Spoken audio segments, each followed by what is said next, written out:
خداوند یسوع المسیح ہمارے منجی یشوع مشیح کے عظیم اور جلیل اور قدوس نام میں آپ سب کی سلامتی ہو۔ نبیوں کی کہانی پروگرام کے ساتھ ہارون خان آپ کی خدمت میں حاضر ہے، اور ہم خداوند کے زندہ پاک کلام میں سے، بائبل مقدس میں سے اعمال کی کتاب اس کے دوسرے باب کو سیکھ رہے ہیں۔ آج اس سلسلے کی دوسری قسط ہے، book of acts chapter 2 and second episode regarding chapter 2۔ عزیز و خداوند کی شکر گزاری کرتے ہیں آپ سبوں کے لیے اور اس وقت کے لیے جس میں ہم خداوند کے کلام میں سے برکت پانے کو ہیں۔ عزیزو، جیسے کل ہم نے سیکھا کہ یہ باب، یہ چیپٹر انتہائی اہم سنگ میل ہے، ایک کارنر سٹون ہے مسیحت یعنی کرسچینٹی اور کلیسیا کی تاریخ کے حوالے سے،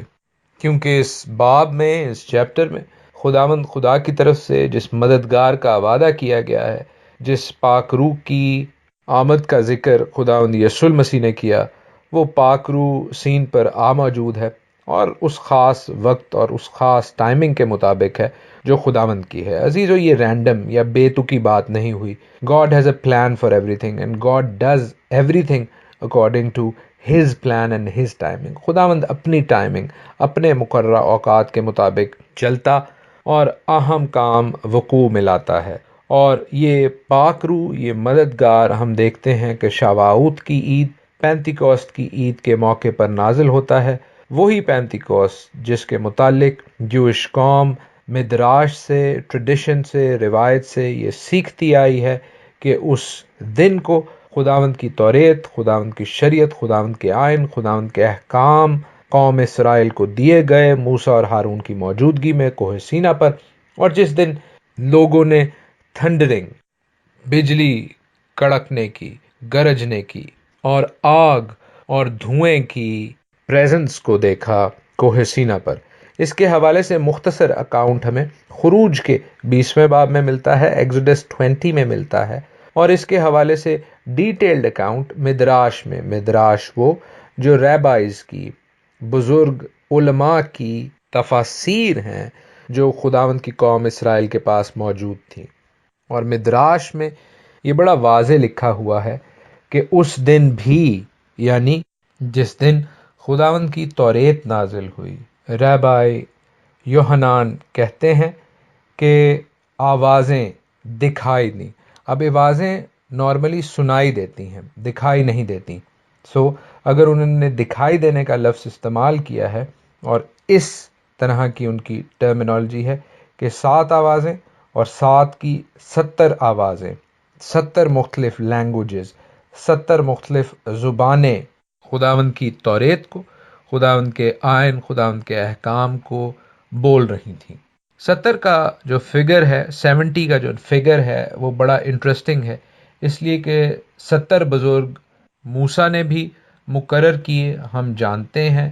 جو کہ قوم بنی اسرائیل کے انصاف میں، ایڈمنسٹریشن میں موسیٰ کے مددگار تھے۔ اور پھر ہم دیکھتے ہیں کہ خداوند یسوع المسیح نے بھی اپنے 12 شاگردوں کے علاوہ، اپنے 12 ڈسائپلز کے علاوہ 70 اور تالمدین، 70 اور ایسے اپنے میسنجرز چنے جو خداوند کی گواہی اور خداوند کے کلام کے پھیلانے کے حوالے سے تھے۔ 70 کیوں؟ 70 اس لیے عزیزو، 70 کا فگر اس لیے کیونکہ خداوند کے کلام کے مطابق there are 70 nations in all۔ اسی حوالے سے ہم جانتے ہیں کہ خیموں کی عید پر، جس کا ایک اور نام غیر اقوام کی عید ہے،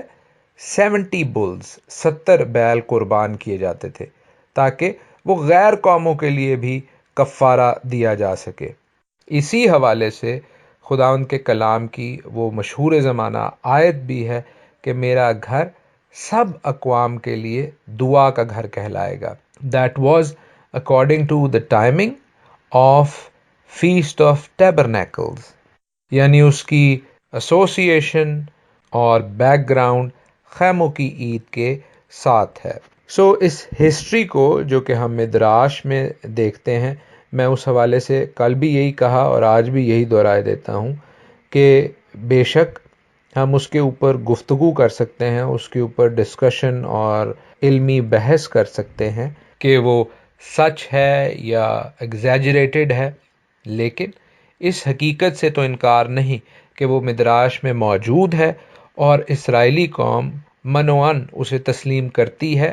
اور وہ ان کی ہسٹری کا، ان کی ایجوکیشن کا حصہ ہے۔ ایسی صورتحال میں مقدس لوکا جب یہ لکھتے ہیں کہ وہاں پر آگ کے شعلہ کسی پھٹتی زبانیں اور لوگ مختلف زبانوں میں بات کر رہے ہیں اور وہاں پر آندھی کا سناٹا ہے اور سیم ٹرمینالوجی یوز ہو رہی ہے جو کہ توریت کے نازل ہونے پر، خداوند کے آئین اور خداوند کی شریعت کے نازل ہونے پر جو کوہ سینا پر ہوئی اس کے ساتھ میل کھاتی ہے، اس کے ساتھ انالوگس ہے،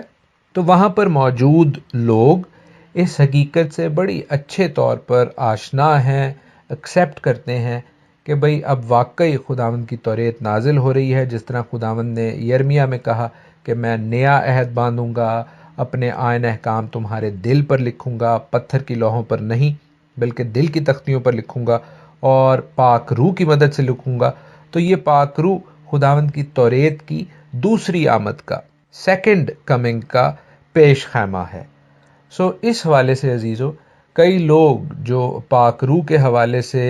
یہ تاثر دینے کی کوشش کرتے ہیں، یہ امپریشن دینے کی کوشش کرتے ہیں کہ اب پاک روح کا دور ہے یا اب فضل کا دور ہے،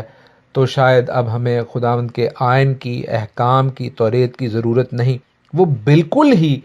غلط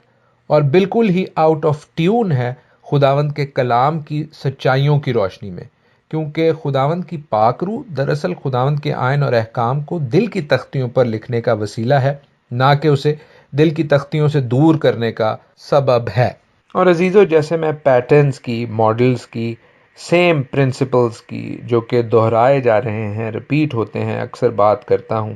تو میرے ساتھ دیکھیے نمبرز 11 گنتی کی کتاب، اس کا 11واں باب، جہاں پر موسیٰ قوم کے 70 بزرگوں کو اکٹھا کرتا ہے، 70 ایلڈرز کو اکٹھا کرتا ہے، اور خداوند ابر میں ہو کر جب موسیٰ سے بات کرتا ہے تو وہ اسی روح میں سے جو موسیٰ پر تھی ان بزرگوں میں بھی ڈالتا ہے، اور لکھا ہے کہ جب روح ان میں آئی تو وہ بھی نبوت کرنے لگے۔ اب وہی پیٹرن ہم دیکھتے ہیں ریپیٹ ہوگا ایکٹس میں، اعمال کی کتاب میں،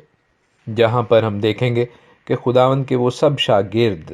جو خداوند کے وعدہ کے پورا ہونے کے منتظر تھے پاک دل سے، وہ خداوند کی پاک روح کو جب حاصل کرتے ہیں تو وہ بھی غیر زبانوں میں گفتگو کرتے ہیں، بات چیت کرتے ہیں، خداوند کے بڑے کاموں کا بیان کرتے ہیں، کیونکہ لکھا ہے اعمال کے 2 باب میں، اور میں اس کی 5ویں آیت سے آگے پڑھتا ہوں کہ ہر قوم میں سے جو آسمان کے تلے ہے خدا ترس یہودی یروشلم میں رہتے تھے، جب یہ آواز آئی تو بھیڑ لگ گئی اور لوگ دنگ ہو گئے، کیونکہ ہر ایک کو یہی سنائی دیتا تھا کہ یہ میری ہی بولی بول رہے ہیں، اور سب حیران اور متعجب ہو کر کہنے لگے، دیکھو یہ بولنے والے کیا سب گلیلی نہیں؟ پھر کیوں کر ہم میں سے ہر ایک اپنے اپنے وطن کی بولی سنتا ہے؟ حالانکہ ہم پارتھی اور مادی اور ایلامی اور مسوپتامیہ اور یہودیہ اور کپدوکیہ اور پنتس اور آسیہ اور فروگیہ اور پمفیلیا اور مصر اور لبوا کے علاقہ کے رہنے والے ہیں جو قرینے کی طرف ہے، اور رومی مسافر، خواہ یہودی خواہ ان کے مرید، اور کریتی اور عرب ہیں، مگر اپنی اپنی زبان میں ان سے خدا کے بڑے بڑے کاموں کا بیان سنتے ہیں۔ عزیزو، ایسا کیوں تھا؟ اس لیے کہ پینتیکوست کی عید پر باقی عیدوں کی طرح خداوند کے گھر میں یروشلم میں آنے کا حکم تھا۔ 3 مختلف ٹائمز ہیں، جیسے میں نے آپ کو پہلے بتایا، بہار کے موسم میں جب پہلی 3 عیدیں ہوتی ہیں، گرمیوں کے موسم میں جب پینتیکوست کی ہوتی ہے، اور پھر خزاں میں جب آخری 3 عیدیں ہوتی ہیں۔ اس وقت خداوند کا حکم تھا کہ یروشلم میں آ کر خداوند کے حضور عبادت اور پرستش کی جائے۔ اب جی جو شارٹ لسٹ ہے مختلف قوموں کی جہاں سے یہودی آئے ہوئے ہیں، عزیزو یہ ایک فل کمپریہنسو لسٹ تو نہیں ہے، لیکن یہ بات یہ ضرور واضح کر دیتی ہے کہ بہت سے جیوز تھے جو ڈائسپورا میں جانے کی وجہ سے، اسیری میں جانے کی وجہ سے دنیا کے مختلف حصوں میں بس گئے ہوئے تھے۔ وہاں سے جب وہ آتے ہیں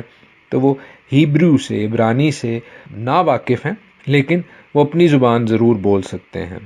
اور یہ بات آج بھی ہم دیکھتے ہیں، جب ہم اسرائیل میں تھے تو وہاں پر جو مختلف قوموں سے جیوز اسرائیل کے بننے کے بعد واپس آئے ہیں اور آ رہے ہیں، وہ جو اپنی امیگریشن کرتے ہیں، واپس اسرائیل آتے ہیں خدا کے اپنے اسرائیل کے پیار کی خاطر، تو ان میں سے اکثر جو ہیں وہ آج تک اپنی نیٹو جو ٹنگ ہے، اپنی جو آبائی لینگویج ہے وہی بولتے ہیں. جیسے رشین جو جیوز آئے ہیں وہ رشین بولتے ہیں، جو یوکرینین ہیں وہ یوکرینی زبان بولتے ہیں، جو ایتھوپین ہیں یا پولش ہیں یا جو جرمن ہیں یا جو فرینچ ہیں وہ اپنے اپنے گیٹوز پہ رہتے ہیں، اپنے اپنے جو ان کے 10-20 گھرانے آئے ہیں وہ انہی کے ساتھ رہتے ہیں. ان کو عبرانی سکھانے کی بڑی کوشش کی جا رہی ہے. اس ملک میں کئی ایسے پروجیکٹس چل رہے ہیں جو عبرانی سکھانے کے حوالے سے ایسے لوگوں کو جو یہودی ہیں اور غیر ممالک سے، ادر کنٹریز سے آئے ہیں،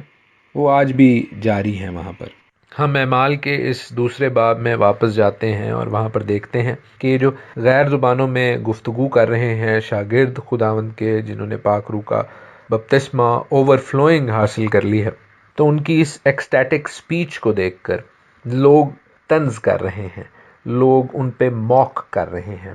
وہ کہہ رہے ہیں کہ شاید یہ جو اونچی اونچی غیر زبانوں میں خداوند کے کاموں کا بیان کر رہے ہیں، یہ دراصل شراب کے نشے سے مغلوب ہیں، کیونکہ زیادہ تر لوگ ان مچھیروں سے، ان ٹیکس کلیکٹر سے، محصول لینے والوں سے، اور عام لوگ جو یہ تھے شاگرد، ان سے واقف تھے، ان کے بیک گراؤنڈ سے واقف تھے. سو وہ سمجھتے تھے کہ یہ اتنے انٹلیکچوئلز تو ہیں نہیں، اتنے زیادہ یہ پڑھے لکھے تو ہیں نہیں، تو یہ کیسے اتنی غیر زبانیں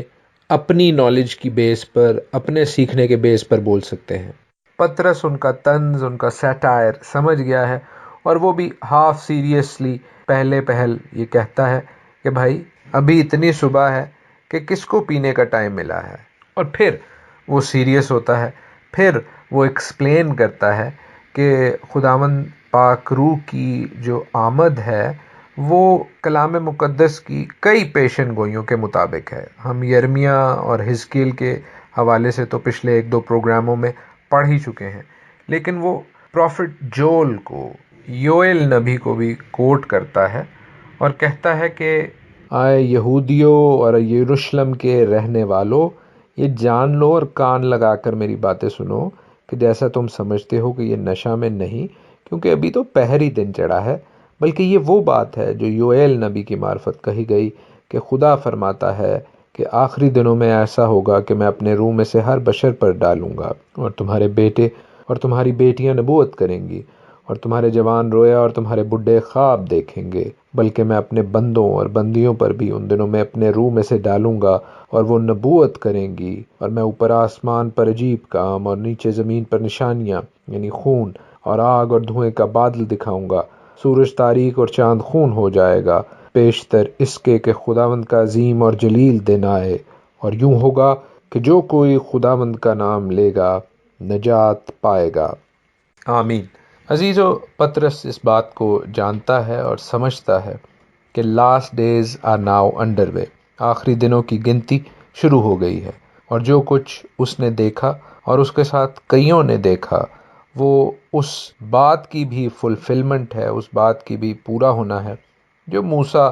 گنتی کے 11ویں باب میں ہمیں کہتا نظر آتا ہے. نمبرز 11 میں ہم دیکھتے ہیں کہ موسیٰ کہتا ہے کہ میری تو یہ آرزو ہے کہ خداوند ہر ایک کو اپنی روح سے، اپنی پاک روح سے بھرے، تاکہ وہ بھی اس طرح ایکسٹیٹک سپیچ کر سکیں، وہ بھی اس طرح خداوند کے بڑے کاموں کا بیان کر سکیں. عزیزو، چونکہ آخری ایام کا ذکر ہوا ہے، لاسٹ ڈیز اینڈ ٹائمز کا ذکر ہوا ہے، تو میں مختصراً آپ کو اس کے حوالے سے بھی بتاتا چلوں. عزیزو، last days, end of days, وہ لانگ انٹرمیڈیٹ پیریڈ ہے جو خداوند یسوع المسیح کے جانے کے بعد اور اس کے آنے سے پہلے ہونا ضرور ہے، یعنی اس کی دوسری آمد سے پہلے ہونا ضرور ہے. آخری ایام، اینڈ آف ڈیز، عزیزو، یہ سینونیمس ہے، یہ مترادف ہے اس دن کا جسے اکثر day of the Lord, day of the Adonai یا خداوند کا دن بھی کہا جاتا ہے. اور یہ وقت اگرچہ ہمارے فیوچر میں، ہمارے مستقبل میں ہے، مگر یہ فیوچر، یہ مستقبل کا دن، یہ ٹائم بہت قریب آتا جا رہا ہے. And definitely it is much more closer to us than to Peter. یعنی یہ ہمارے کہیں زیادہ نزدیک ہے اگر ہم اس کا مقابلہ کریں پطرس کے ساتھ، جس نے یہ بات آج سے 2000 سال قبل کہی. عزیزو، جس طرح خداوند کی پہلی آمد اور اس سے پہلے کی پیشن گوئیاں پوری ہوئیں، اسی طرح میرا ایمان ہے کہ خداوند یسوع المسیح کی آمد ثانی، اس کی سیکنڈ کمنگ کے حوالے سے بھی تمام پیشن گوئیاں بعین خداوند کے کلام کی سچائیوں کے مطابق پوری ہوں گی. ان کی انٹرپریٹیشن، ان کی تفسیر تشریح کے حوالے سے جو بھی کنفیوژن، جو بھی ان کلیئرٹی ہے، وہ بہت جلد دور ہو جائے گی،